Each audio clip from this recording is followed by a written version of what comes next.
एक गांव में एक किसान अपनी पत्नी के साथ रहता था। एक दिन वह किसान अपने खेतों की तरफ जा रहा था, तभी उसे एक गड्ढे में से आवाज आती है। अरे ये कैसी आवाज है? लगता है कोई कुत्ते का बच्चा है जो मुसीबत में है। मुझे इसे बचाना होगा, नहीं तो ये मर जाएगा। फिर वह गड्ढे में झांक कर देखता है तो उसे वहाँ एक छोटा सा कुत्ते का बच्चा दिखाई देता है। वह उसे देखकर दंग रह जाता है। उसका रंग नीला होता है। ये तो कोई कुत्ते का बच्चा लगता है, लेकिन ये तो नीले रंग का है। मैंने तो इससे पहले कभी भी नीले रंग का कुत्ता नहीं देखा। इसे घर ले चलता हूँ, सुमन तो इसे देखकर बहुत खुश हो जाएगी। फिर वह किसान उस बच्चे को निकालता है और अपने साथ लेकर घर की ओर चल देता है। अरे सुमन, जल्दी बाहर आओ, देखो मैं तुम्हारे लिए क्या लाया हूँ। तभी उसकी पत्नी बाहर आती है और कुत्ते के बच्चे को किसान के हाथ में देखकर चौंक जाती है। हाय, कितना प्यारा है, ये तो नीले रंग का है।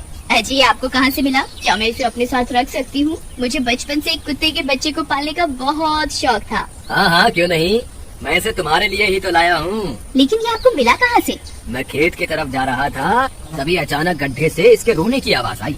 मैंने झांक कर देखा तो मुझे ये उसमें पड़ा हुआ मिला। ये जरूर भूखा होगा, तुम इसे कुछ खाने को दे दो। इतना बोलकर किसान वहाँ से चला जाता है। फिर सुमन उसकी खूब देखभाल करती है। वह दिन भर उसके साथ खेलता कूदता है। सुमन भी उसे पाकर बहुत खुश थी। वह कुत्ता पूरे गांव में आकर्षण का केंद्र था। वह जब भी गांव में घूमने निकलता, सारे गांव वालों की नजर उसी पर टिक जाती थी, क्योंकि किसी ने भी नीले रंग का कुत्ता पहले अपनी जिंदगी में कभी भी नहीं देखा था। अरे हरिया, देख तो, ये उसी किसान का पिल्ला है। तूने कभी नीले रंग का कुत्ता देखा है क्या? नहीं भाई, मैंने तो पहली बार ऐसा कुत्ता देखा है। लेकिन ये इस किसान को मिला कहाँ से? इतना अनोखा कुत्ता खरीदने की हैसियत तो इस किसान की है नहीं। अरे भाई, इससे तो ये किसी गड्ढे में पड़ा हुआ मिला था। मुझे तो लगता है जरूर ही ये कोई जादुई कुत्ता है। तुम्हें क्या लगता है बाजार में इसकी क्या कीमत होगी? भाई, ये तो नायाब चीज है, ये तो अनमोल होगा। इसके हमें मुँह मांगे पैसे मिलेंगे। भाई, हर नायाब चीज पर तो सिर्फ हमारा ही अधिकार है। देर किस बात की, आज रात को ही इसे किसान के घर से चुरा लेंगे। रात होने पर किसान और उसकी पत्नी घर में सो रहे होते हैं। तभी लल्लन और हरिया किसान के घर में घुस जाते हैं और नीलू को बहलाने फुसलाने लगते हैं। ले ले बेटा, बिस्कुट खा ले। ले ले ले ले ले ले, आजा आजा। वह झट से उसे बोरे में कैद कर लेते हैं और वहाँ से 9-2-11 हो जाते हैं और भागकर अपने घर आ जाते हैं। हरिया भाई, एक काम तो पूरा हो गया, बस अब इसे शहर जाकर किसी को बेचना बाकी है।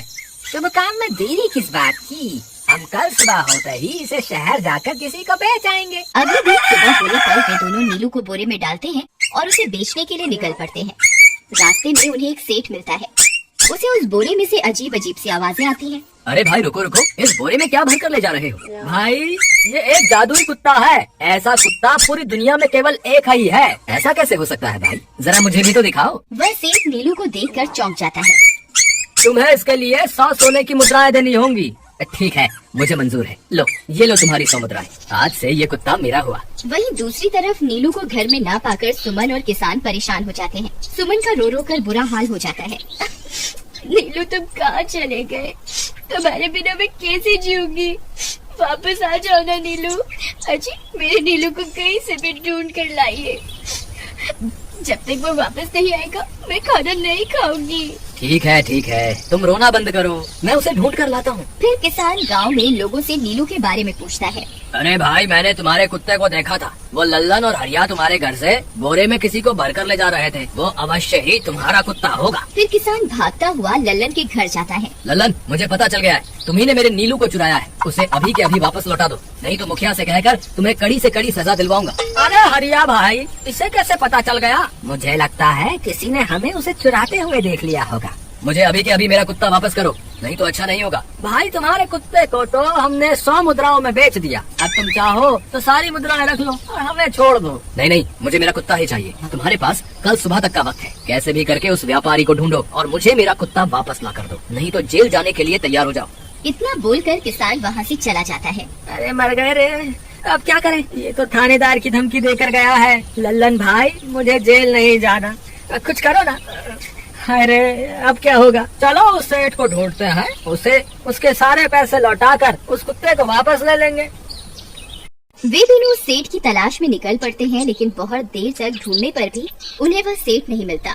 लल्लन भाई, यहाँ तो सेठ का कोई नामो निशान ही नहीं है। न जाने अब तक कहाँ निकल गया होगा। अब क्या करें? हमरे पास कल सुबह तक का ही वक्त है। अरे हरिया, वो देख, ये तो बिल्कुल किसान के कुत्ते जैसा ही लग रहा है। तुम्हारी आंखों में मोतियाबिंद हो गया है क्या बेवकूफ? किसान का कुत्ता नीले रंग का था और ये तो भूरे रंग का है। क्या तुम्हें नीले और भूरे रंग में फर्क दिखाई नहीं देता? अरे तो क्या हुआ, अगर हम इसे नीले रंग से रंग दें तो उसके बाद ये हूबहू नीलू जैसा ही दिखेगा। बात तो तुम सही कहते हो भाई। चलो फिर देर किस बात की, अभी इसे पकड़ते हैं। फिर वे दोनों उस कुत्ते को पकड़कर अपने घर ले जाते हैं और नीले रंग का पानी घोलकर उसे उसमें डुबो कर उसका रंग भी नीला कर देते हैं। अरे भाई हरिया, ये तो बिल्कुल नीलू जैसा ही दिख रहा है। फिर अगले दिन वे उस कुत्ते को अपने साथ लेकर किसान के घर जाते हैं। अरे भाई मोहन, देखो हम तुम्हारे लिए क्या लाए हैं, जल्दी आओ, तुम्हारा नीलू वापस आ गया है, जल्दी आओ। किसान और सुमन की खुशी का ठिकाना नहीं रहा। लल्लन और हरिया, तुमने गुनाह तो बहुत बड़ा किया था, लेकिन वक्त रहते तुमने अपनी गलती को सुधार लिया, इसलिए मुझे तुमसे अब कोई शिकायत नहीं है। तुम दोनों जा सकते हो। फिर वे दोनों वहाँ से निकल जाते हैं। नीलू, तुम वापस आ गए। मुझे तुम्हारी कितनी फिक्र हो रही थी। कहाँ चले गए थे तुम? हाँ, आज के बाद मैं तुम्हें कभी अकेला नहीं छोड़ूंगी। मेरा नीलू इतने दिनों बाद घर आया है, इतना गंदा भी हो गया है। चलो अब हम नहाई करेंगे। फिर सुमन उसे नहलाने लगती है। अरे मेरा नीलू नहाई करेगा, इतना गंदा हो गया है। पानी उसके ऊपर पड़ते ही वह कुत्ता छटपटाने लगता है। अरे क्या हुआ नीलू, तुझे तो नहाना बहुत पसंद था, आज क्या हो गया तुझे? तभी उसका सारा नीला रंग उतरने लगता है। अरे ये क्या, इसका रंग क्यों उतर रहा है? तभी वह कुत्ता गुस्से में आकर सुमन को काट लेता है। अरे मर गई रे, हाय रे। अरे सुनो जी, इसने तो मुझे काट खाया। हाय रे अजी, सुनते हो? जल्दी आओ, मुझे लगता है ये हमारा नीलू नहीं है। देखो, इसका तो सारा रंग ही उतर गया। ये तुमने ठीक नहीं किया लल्लन, अब मुझसे बुरा कोई नहीं होगा। फिर किसान गुस्से में लल्लन और हरिया के घर जाता है। ए लल्लन, दरवाजा खोल। ए लल्लन, जल्दी दरवाजा खोल, नहीं तो इसे तोड़ दूंगा। आज तुझे मुझसे कोई नहीं बचा सकता। अरे मर गए रे, ये तो उसी किसान की आवाज है। लगता है इसे हमारी तरकीब के बारे में पता चल गया। अरे क्या हुआ भाई, इतने गुस्से में क्यों हो? तुम्हें क्या लगता है मैं बेवकूफ हूँ? तुम किसी भी आवारा कुत्ते को नीला रंग चढ़ाकर हमें दे दोगे और हम मान लेंगे कि वो नीलू है? भाई हमें माफ कर दो, हमने उस सेठ को ढूंढने की बहुत कोशिश की, लेकिन उसका कोई नामो निशान नहीं मिला। भाई तुम ये 100 मुद्राएं रख लो, अब इससे ज्यादा हम तुम्हारे लिए और कुछ नहीं कर सकते। अगर तुम चाहो तो हमें जेल भिजवा दो, हम दोनों अपनी गलती की सजा काटने को तैयार हैं। किसान उदास हो जाता है और उनसे 100 मुद्राएं लेकर वापस अपने घर आ जाता है। मुझे माफ कर दो सुमन, मैं तुम्हारे नीलू को नहीं ढूंढ पाया। ये लो, ये 100 मुद्राएं हैं। नीलू को बेचने पर उन्हें इतने पैसे मिले थे जो उन्होंने मुझे दे दिए हैं। उन्हें अपनी गलती का बहुत पछतावा है, लेकिन अब कुछ नहीं हो सकता। नहीं, मेरा नीलू जरूर वापस आएगा। हम एक काम करते हैं, कल सुबह इन 100 मुद्राओं का भोजन खरीदकर गरीबों में बांट देंगे। क्या पता उनकी दी हुई दुआओं से हमारा नीलू वापस आ जाए। अगले दिन सुबह होने पर वे दोनों उन पैसों से गरीबों में भोजन बांट देते हैं और वापस अपने घर की ओर चल देते हैं। तभी उन्हें कुछ आवाजें सुनाई देती हैं। वे दोनों चौंक जाते हैं। अरे ये तो मेरे नीलू की आवाज है। नीलू, नीलू तुम कहाँ हो? तभी सामने से नीलू भागता हुआ उनके पास आता है। नीलू तुम वापस आ गए, तुम कहाँ चले गए थे? मैं तुम्हारे बिना कितनी उदास हो गई थी। किसी ने सच ही कहा है, दुआओं में बहुत शक्ति होती है।